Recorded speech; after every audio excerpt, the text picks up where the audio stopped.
안녕하세요. 인제대학교 디지털학로와 헬스케어학과의 겸임교수 박주용입니다. 여러분들과 신사업 실행에 대한 큰 두 가지의 과정 중에서 첫 번째 과정인 비즈니스 기획과 전략 수립 과정을 끝내고 비즈니스의 실행과 성장에 대한 첫 번째 시간을 진행하려고 합니다. 자, 이 과정은 비즈니스 실행과 성장의 과정은 크게 네 가지로 또 챕터를 좀 나눠보려고 합니다. 첫 번째는 조직 구성 및 인력 관리에 대한 내용을 얘기할 거고요. 두 번째는 생산, 개발, 운영, 실제 액션을 하는 내용들이겠죠. 그리고 세 번째, 시장으로 진입하는 어떤 뭔가를 준비했으면 이제 시장에 직접 진입을 해야 되는 거죠. 그거에 대한 전략적인 부분을 얘기할 거고요. 네 번째, 결국에는 이 비즈니스가 실행이 되고 나면 성장을 하는 과정이 필요할 텐데 성장하고 확장하는 전략에 대한 것도 몇 가지 얘기를 할 겁니다. 자, 오늘은 그 첫 번째 시간인 조직 구성 및 인력 관리에 대한 내용을 설명드리겠습니다. 그 중에 첫 번째는 조직을 설계하고 역할을 분담시키는 그런 얘기들을 할 겁니다. 두 번째는 인력을 개발하고 교육시키는 내용에 대한 것들, 그 다음 성과를 평가하고 보상 제도를 만드는 것. 이 모든 것이 다 뭐냐 하면 결국은 조직이라는 표현을 하지만 결국은 사람 얘기예요. 사람을 어떻게 쓰겠다, 사람들을 어떻게 일을 시키고 어떻게 더 열심히 하도록 독려하고 제도적으로 어떤 시스템화를 시키겠다라는 것에 대한 계획을 어떻게 하면 좋을 건지를 제가 설명을 드리고자 합니다. 자, 그러면 이제 첫 번째 조직 설계와 역할 분담에 대한 내용을 오늘 세 가지 챕터로 설명드리겠죠, 당연히. 자, 첫 번째 챕터는 새 수를 담을 새 부대를 어떤 것으로 고를 것인가. 자, 우리 흔히 그런 말 있죠. 새 술은 새 부대에 담는다고 이 성경에 나온 말인데 이 얘기들을 비즈니스적으로 한번 풀어볼까 합니다. 두 번째, 조직을 구성하는 것도 기획과 설계의 과정이 따른다. 이런 내용으로 좀 얘기를 같이 하실 거고요. 세 번째, 믿음의 연결고리. 이게 무슨 말인지 한번 얘기해 봅시다. 자, 첫 번째 챕터, 새 수를 담을 새 부대를 어떤 것으로 고를 것인가. 자, 이 얘기를 해볼게요. 원래 이제 새로운 사업을 실행하는 조직 형태는 크게 두 가지로 나뉘는데 하나는 창업, 그리고 또는 신규 사업이라는 용어로 정의를 할 수 있습니다. 제가 여러분들께 온라인으로 강의를 만든 거를 그 신사업 기획 파트를 보면 창업과 신규 사업이 어떻게 차이가 있는지 제가 분류하는 내용이 있는데 간단하게 설명드리면 창업은 말 그대로 새로운 사업자를 만들고 새로운 법인을 만든다는 얘기예요. 그래서 아예 독립된 기업에서 그냥 회사를 새로 만들어서 새로운 사업을 하는 것을 창업이라고 말할 수 있고요. 신규 사업이라는 것은 뭐냐면 기존의 기업 내에 사업 조직을 분리하거나 혹은 특화해서 일종의 사업팀의 형태로 진행하게 되는 개념을 얘기하는 겁니다. 그러니까 어떤 신규 사업, 새로운 사업을 신사업을 새로운 조직을 만들어서 아예 독립해서 하는 것이 아니라 기존의 큰 조직 또는 뭐 어떤 조직 안에서 신규 사업 부서 형태, 팀 형태로 그냥 어떤 새로운 사업의 일환으로 진행하는 방식을 얘기하는 건데, 쉽게 생각하면 내가 새로운 사업 계획을 세우는 현실적 상황이 어떤 회사에도 속하지 않고 있다면, 내가 그냥 뭐 예를 들면 어떤 취업이 돼 있지 않은 상태에서 내가 어떤 새로운 아이템이 있었다면 당연히 회사를 차리는 창업으로 방향을 정하고, 내가 어떤 기업에 또 반대로 내가 어떤 기업에 재직 중일 때, 그리고 재직 중이고 그 회사의 새로운 사업으로 어떤 기획을 내가 해서 하는 어떤 신규 아이템이 있다면 당연히 신규 사업으로 추진하게 될 거라고 생각을 하게 될 겁니다. 근데 이게 꼭 그런 현실적인 것이 그렇게 딱 나뉜다고 해서 그렇게 꼭 된다라는 법이 없는 경우가 있어요. 그렇지 않은 경우가 존재하기 때문에 이번 강의에서 좀 설명을 구체적으로 좀 드리려고 합니다. 만약에 내가 어떤 기업에도 속해 있지 않아서 새로운 사업을 독자적으로 추진할 상황이지만 당장에 내가 창업에 필요한 자본이라든지 여러 인프라를 확보하기에는 무리가 있을 경우가 많습니다. 뭐 준비가 안 되어 있는 경우 많죠. 이런 경우에 종종 사용되는 방법으로 나의 사업 아이템과 초기 소수의 멤버들을 데리고 특정 기업의 사업 부서로 아예 편입하는 방식으로 이 흡수되는 것을 선택하게 될 때가 있습니다. 지금 화면에 보시면 이 내 조직이 이렇게 흐릿해진다라는 그 그림을 제가 만들어 놨는데, 이게 뭐냐면 그 새로운 조직에 내가 갖고 있는 아이템과 나의 조직이나 뭐 나의 동반자들이 있는데 이 사람들을 데리고 창업을 하는 것이 아니라 우리 사업을 받아줄 다른 특정 기업의 사업부서로 편입되면 사실은 우리 색깔을 다 드러내기에 쉽지 않은 현실적인 문제가 있을 수 있습니다. 그래서 제가 이렇게 흐릿하게 만들었다는 것을 이해하시면 될 것 같고요. 이런 경우에 일반적으로는 급여 외에 사업의 성과에 따른 성과에 대한 인센티브를 계약하기도 하고 일정 기간 이후의 사업의 성과를 기준으로 분사를 한다든지 하는 스핀오프를 하는 독립법인을 설립하고 그때 회사에 그때 이제 독립된 법인의 지분을 공로주나 뭐 다른 초기 투자 참여권을 받는 등의 방법으로 새로운 또 별도의 추가의 계약을 하게 되기도 합니다. 가끔씩은 제가 안타까운 현상을 좀 볼 때가 있는데 어떤 거냐면 당장 급한 마음에 자신의 괜찮은 사업 아이템을 돈이 많은 회사에 그냥 넘기듯이 그냥 이렇게 속하게 하고 사업의 리더와 초기 멤버들은 단순한 월급쟁이 생활로 잘 지내다가 이게 사업이 괜찮았던가 봐요. 그래서 사업이 대박 나면 그 이후에 자신들이 계약한 별도의 조건이 없기 때문에 추가적인 어떤 인센티브라는 걸 갖다가 제대로 못 받는 경우가 생깁니다. 그때 그분들이 대부분 다 어떻게 하냐면 회사에 욕만 막 하고 다닙니다. 진짜로 그런 경우 너무 많이 봤거든요. 여러분들이 지금 들으면 누구나 대한민국 사람 다 아는 그런 회사의 그런 출신들도 꽤 많습니다. N자 들어간 회사들 꽤 있죠. 어쨌든 자신의 사업 아이템으로 기업과 계약을 할 때는 반드시 이 정도의 지식은 좀 갖고 있을 필요가 있습니다. 비즈니스를 하실 사람이라면. 그리고 또 반대의 경우도 있을 수 있는데 특정 회사에 속한 멤버가 사내에서 기획을 한 신규 사업을 회사 내에서 추진하지 않고 별도의 법인으로 독립해서 추진하게 되는 그런 경우도 상당히 많습니다. 이런 경우를 우리는 분사 또는 스핀오프라고도 말하는데 개인적으로 제가 3번 정도 스핀오프를 해본 경험자로서 얘기하자면 이 스핀오프를 하게 되는 거는 가장 궁극적인 목적이 따로 있습니다. 어떤 거냐면 향후에 잘 되고 나서 이 해당 법인의 주식을 상장하기, 여기 IPO라고 돼 있죠. 이게 이제 기업 상장한다는 개념이 기업 공개한다는 뜻인데 상장까지 목표로 하게 되는 겁니다. 그것 때문에 사실 스핀오프를 하게 되는 거거든요. 그래서 어쨌든 새로운 사업을 본격적으로 추진하는 단계에서 가장 중요하고 기본적인 의사결정의 항목으로 사업을 어떤 틀에 넣어서 가공을 할 것인가를 결정하는 게 굉장히 중요합니다. 이 단계에서 창업과 신규 사업의 결정에 따른 이후의 사업 추진의 과정은 너무나 다를 수 있기 때문에 사업의 최종 의사결정권자의 현명한 판단이 항상 필요하게 됩니다. 자, 두 번째, 조직을 구성하는 것도 기획과 설계의 과정이 따른다. 저는 첫 직장을 공채 과정을 통해서 입사했습니다. 그런데 희한하게도 저의 공채 기수는 1기였습니다. 1기. 무슨 말인지 여러분들 이해가 되실까요? 저는 새롭게 설립된 기업의 창립 멤버로 소속이 된 겁니다. 그 공채 시험을 치고 들어간 거죠.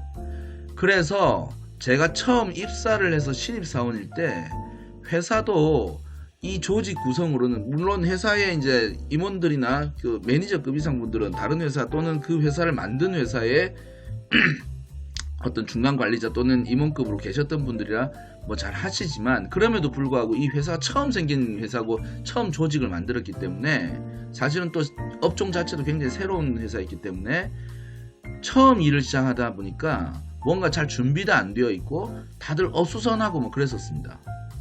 그 당시에 제가 가장 혼란스러웠던 점은 제가 소속된 부서의 이름과 역할에 대해서 나 자신도 잘 이해가 안 될 때가 많았던 겁니다. 제가 그때 당시에 저의 소속은 기획본부의 사업총괄팀이라는 소속이었는데 저는 팀원으로 소속이 돼 있었는데 막내니까 사원이었겠죠.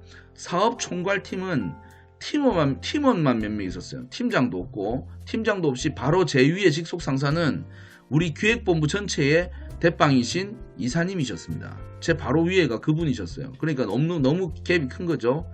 당시에 제가 입사한 회사가 작은 규모도 아니고 200명도 넘는 회사였기 때문에 직원들이 당시 해당 분야에서 국내 최고의 규모의 리딩 컴퍼니였어요. 어디였냐면 사이더스라는 회사였습니다. 대한민국의 어찌 보면 최초의 엔터테인먼트 기업이었는데 제대로 된. 근데 그런 회사조차도 이런 상황을 겪는 과정이 제법 길었습니다. 당시에는 이 부분에 대한 불만과 불만도 있고 불안도 굉장히 많이 왔었습니다.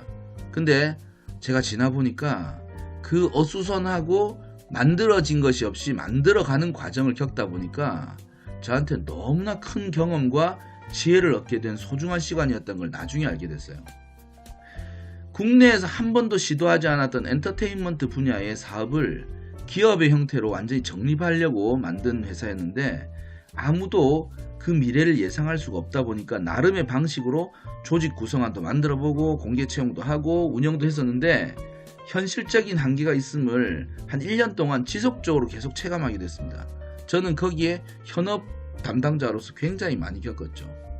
그런데 그 과정에서 만들어가는 과정이라는 것이 얼마나 저한테 도움이 되는지 모릅니다. 어쨌든 시행착오를 겪은 첫 해를 보내고 공채 2기를 뽑을 때쯤에 회사는 대대적인 조직 구성안을 변경하게 되고 그리고 저도 저의 소속팀의 이름도 바뀌고 구성 멤버도 추가가 되고 무엇보다도 팀장님이 또 새로 오시고 어떤 그 배정돼 가지고 지시하고 협력이 원활하게 되기 시작하는 경험을 한 것 같습니다.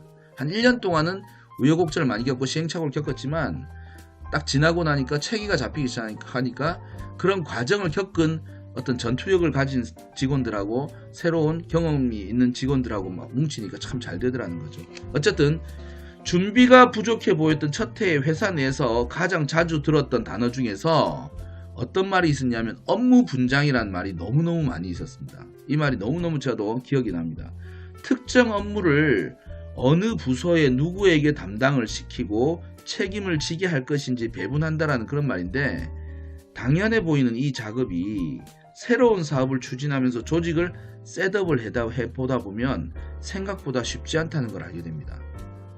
일반적으로 조직 구성이나 업무 분장이란 말을 쉽게들은 하지만 조직을 구성하는 과정에는 사업의 계획에 연동되는 조직 설계가 이루어져야 됩니다. 조직을 설계하는 거예요.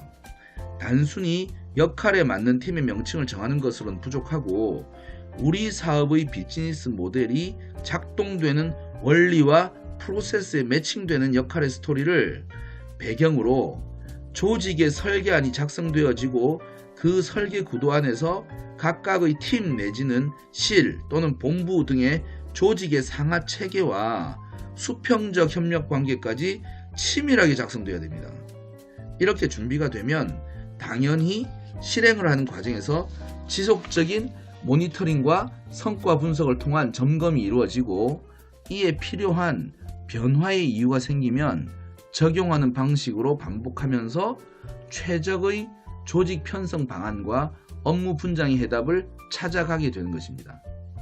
다만 한 가지 간과하면 안 될 것이 있는데 인적 자원의 한계로 인한 문제가 발생했을 경우에 조직 구성 방식의 문제인지 해당 직원들의 개인적 능력이나 태도의 문제인지를 구별하는 것이 상당히 쉽지 않은 경우가 더러 있으니까 책임자나 관리자의 명쾌한 안목까지도 함께 필요할 수 있습니다.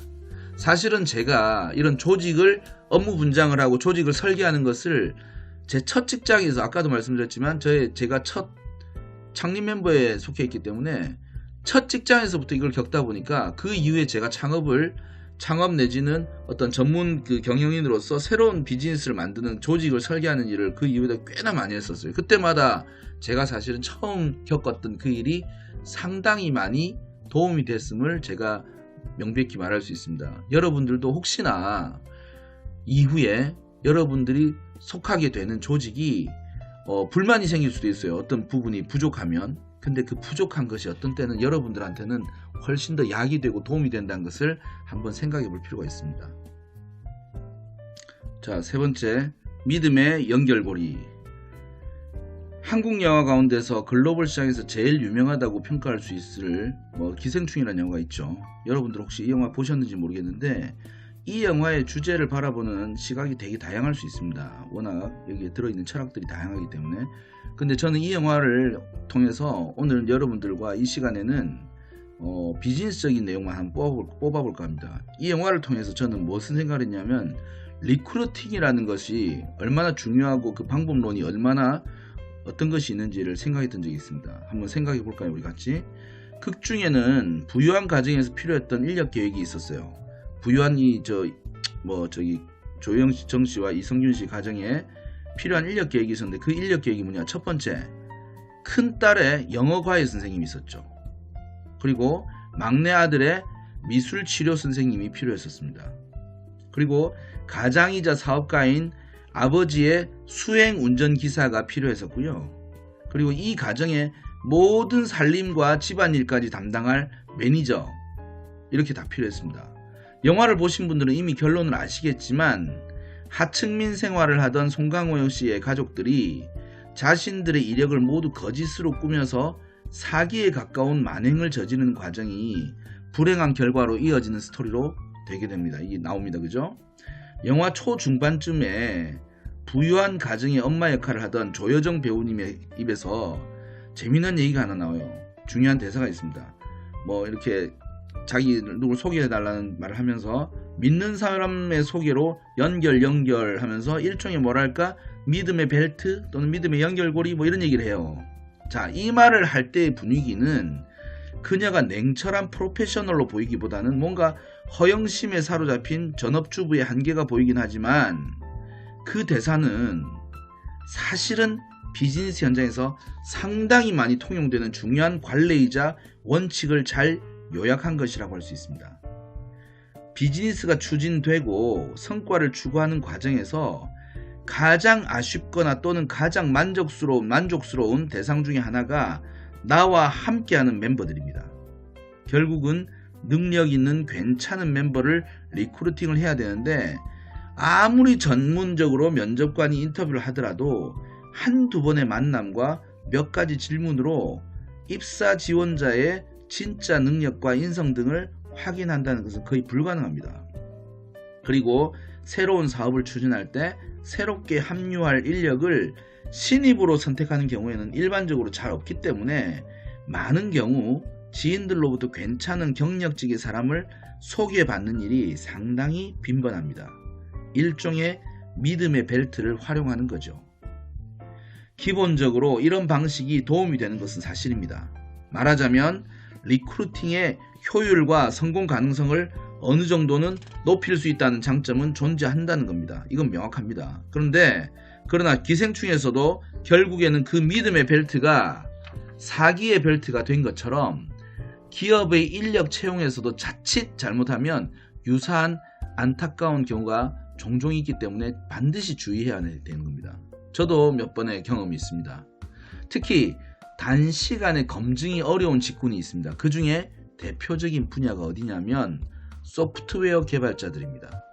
실제로 제가 가장 많은 자문을 받는 사례 중에서 아는 사람 소개로 개발자를 뽑았는데 처음에 얘기했던 거하고 다르게 진행이 되고 있는 것 같아서 이게 그 사람의 실력이 문제인지 그 사람이 말하는 환경이 문제인지 판단이 잘 안 된다고 하시는 대표님들의 하소연을 듣게 된 일이 꽤나 많습니다.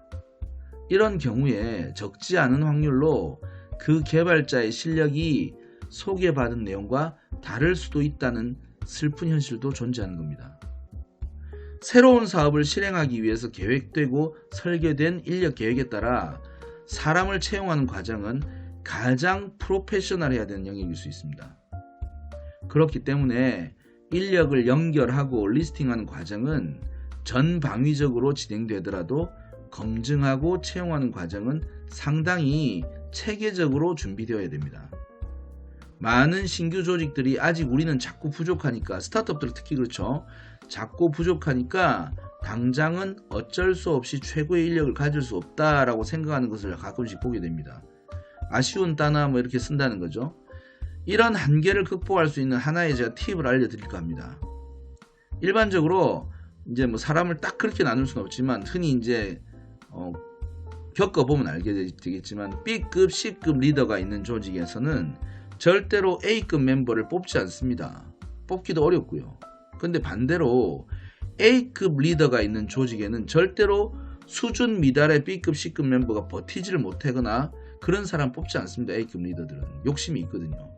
그래서 여러분이 새로운 사업의 인력을 제대로 된 사람들로 세팅하고 싶으시다면 본인이 찾을 수 있는 범위 안에서 그걸 뭐 A급, B급을 객관적으로 할 수는 없지만 내가 나의 기준에서 A급 찾을 수 있는 범위 안에서 최고의 팀 리더만 잘 선택하시면 훨씬 더 좋은 팀을 구성할 수 있는 그런 기회가 있다는 것을 알려드립니다. 그러기 위해서 가장 중요한 것은 본인이 본인 기준에서 적어도 본인 기준 하에서라도 A급이 되도록 본인이 노력할 필요가 반드시 있다는 점도 명심해야 됩니다.